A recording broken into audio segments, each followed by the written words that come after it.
Promotions in No-Gi Jiu Jitsu are often perceived as a linear journey, typically measured by time spent on the mats or competition success. However, the reality is far more nuanced, especially when, as it so often is, compared to the traditional gi system, which has a well-defined guideline set by organizations like the IBJJF. In No-Gi Jiu Jitsu, the lack of standardized protocol can lead to varying practices among instructors and gyms. This raises questions about why some practitioners take years to earn their blue belts, while others achieve the same rank in a fraction of the time. The subjective nature of promotions in No-Gi Jiu Jitsu has certainly caused confusion and controversy in today's landscape, leaving people wondering how it all works, or if it should even be a thing. And that's what we'll be exploring today. As someone who places a high value on tradition and history, I see the no-gi belting system as relatively clear-cut, so long as you view it through a traditional lens and acknowledge the robust history upon which the belt system was founded, and understand the intricacies of a single important concept, and that is the historical relationship between student and sensei. This relationship is a two-way dynamic, where the student embraces their role with humility and a commitment to learning, while the sensei offers guidance, wisdom, and a framework for their growth. Everything is Jiu-Jitsu. This perspective is deeply rooted in Eastern philosophies, where the concept of honor intertwines with social status, personal integrity, and respect for tradition. Understanding Brazilian Jiu Jitsu, which evolved from Japanese Jiu Jitsu and Judo, both steeped in honor-based cultures, helps clarify the modern belting system and power hierarchy within today's no-gi gyms. This historical context reveals that the intricacies of promotion are much more reflective of a rich tradition than a mere checklist of accomplishments that seem to trip up so many beginners. In Eastern contexts, the honor associated with receiving a belt from one sensei carries significant weight. In contrast, the modern-day Western perspective often allows practitioners to switch gyms and instructors without the stigma of dishonor, provided their skills align with their belt rank. This shift reflects a more pragmatic approach to martial arts, where practical skill and performance in local tournaments often take precedence over the idea of loyalty to a single instructor. Back in the day, that kind of thing would have got you and your family seppuku'd. Now, to grasp the modern belting system for no-gi jiu-jitsu, one must recognize that it represents a blend of both traditional values and contemporary individualism. The confusion surrounding promotions can be resolved by understanding and accepting its hybrid nature. No-gi jiu-jitsu practitioners today navigate a landscape that honors both historical traditions and modern-day personal achievement, creating a dynamic and evolving framework for recognition within the sport. The belting system. In the traditional framework of martial arts, the relationship between student and sensei was imbued with a deep respect and mutual obligation.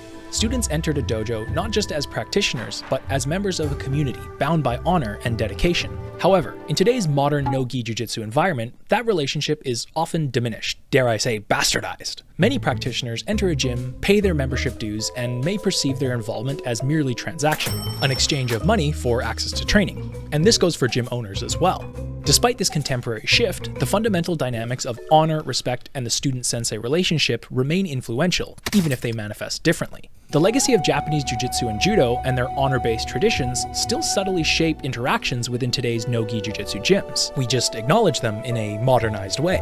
A modern example of this is when the proverbial white belt teaching another white belt how to incorrectly execute a technique gets told by the higher belts to shut the fuck up and leave the instructing to the instructor and gets put in his place. Again, that type of insubordination would get your ass seppuku'd back in the day.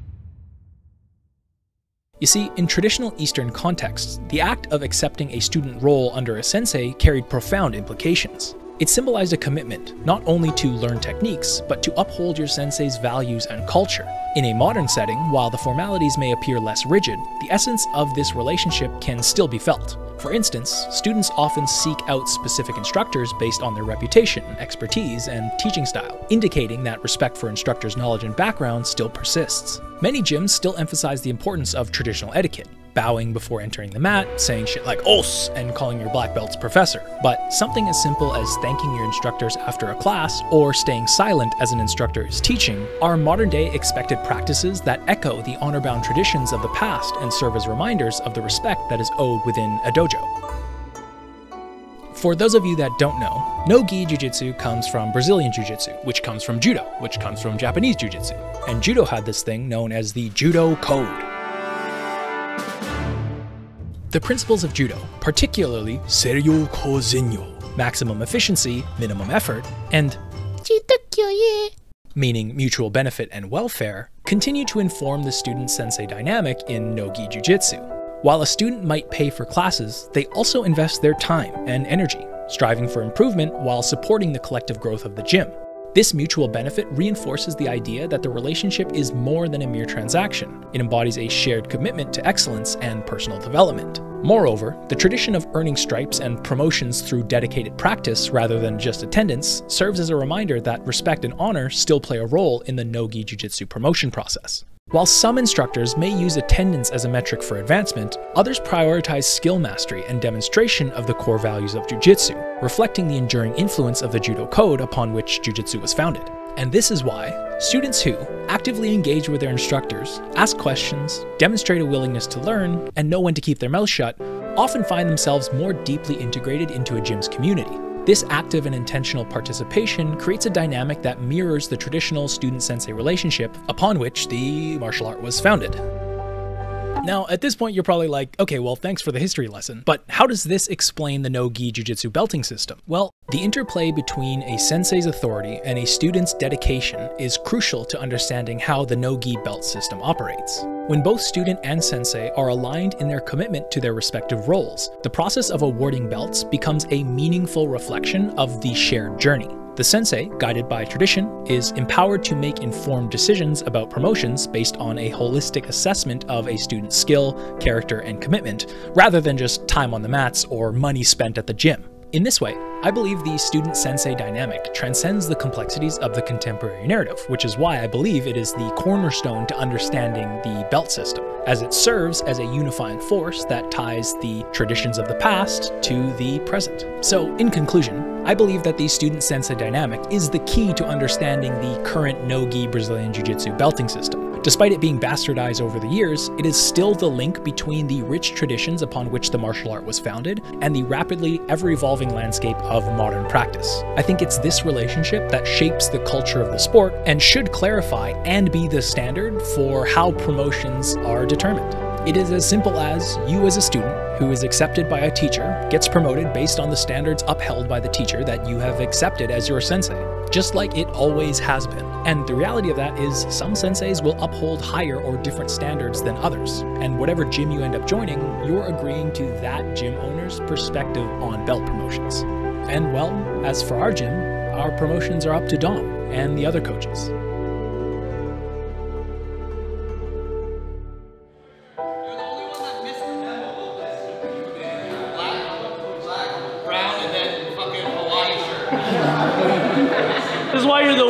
That's why you're the worst.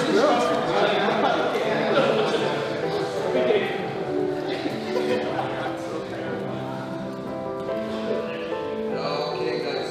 Our 5th-year anniversary. Welcome back. So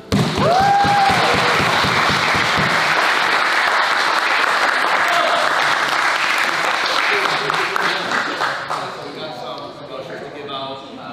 As per usual, all of that want to get promoted are getting promoted are here, so it's good. First one I want to give out. I should have known this. Okay. I mean, this person's been consistently training for about like 3-ish, 4 years. Competes a little bit, does pretty well.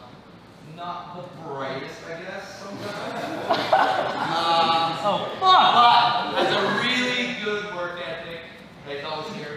He always helps out. And about time. Let's see here. Yeah, let's see. Willy! Yay, Willy!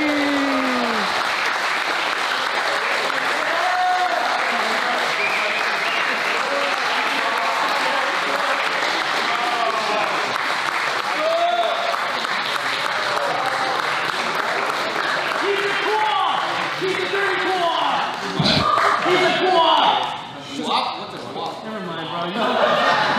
You only watch K-pop movies.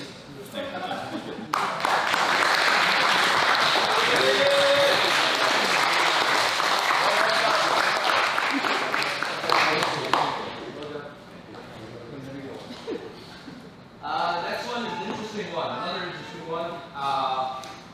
This one, I don't know. Super persistent. Probably into their detriment, actually. But yeah, watching your journey, ups and downs, really ups and downs. Let's see here. It's probably the most improved, and it is something that we all agree on that eventually it was time. Never thought that this day would come. Yeah. The biggest autistic dog that stepped foot in this gym. Prof! Yeah, Prof!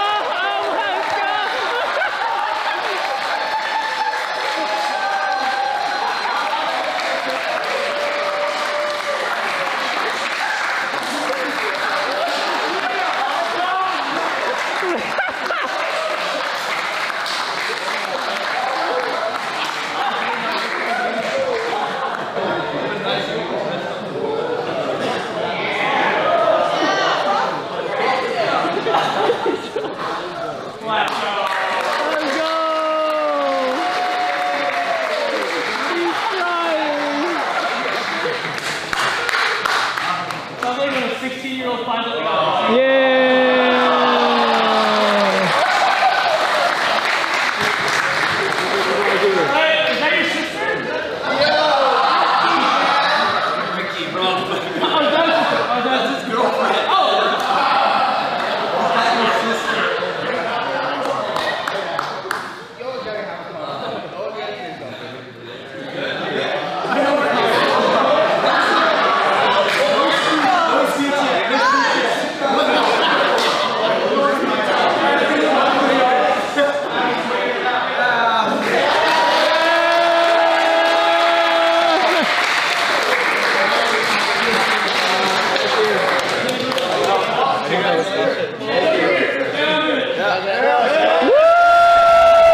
Joelson.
always been a great help to me.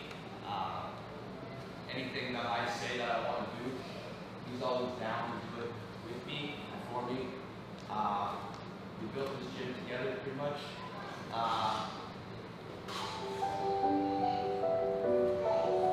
Never beat him as a student when he came in. Just showed up. I was super anxious. Kept telling my wife, oh shit, he's coming in. This person's coming in. Can I fucking deal with this and whatnot? More inspiration to me. Never says, and he always says, he's my student, but I always say, fuck, I learned so much more from you. Yes, Eric.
When you're like a blue belt, you always picture yourself getting your black belt after some massive tournament that you just kill everybody at. But then as you get kind of older, you start to realize like it's just gonna come one day. And, you know, maybe not all the most important people in your life or the people who've been most influential in your journey are gonna be there. However, there's a lot of people in the room today that have been really influential in my journey. So I think Dom did that and tried to make me cry. I'm not going to.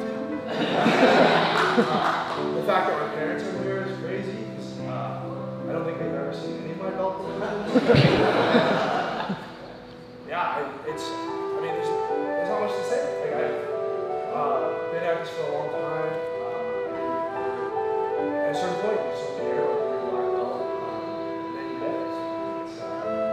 It's like a surreal feeling. I don't think anything changes.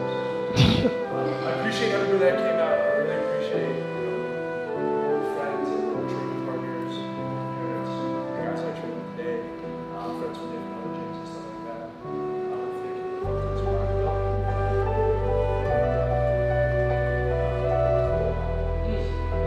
Whatever. Yeah, I really like it.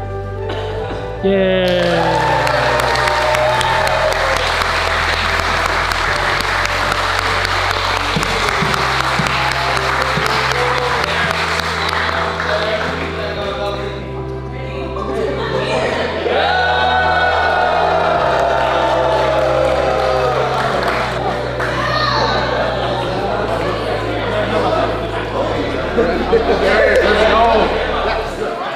Wow, what an incredible journey. Thank you to everybody who joined us today. From stepping onto the mats as a beginner, pushing through challenges, and never giving up, congratulations for finally reaching this huge milestone. Earning this belt in jiu-jitsu isn't just about technique, it's about heart, dedication, and embracing the ups and downs along the way. To see someone who's poured so much into the sport reach this moment is truly inspiring. Congratulations, we're beyond proud, and we can't wait to see what new heights you reach from here, Prof.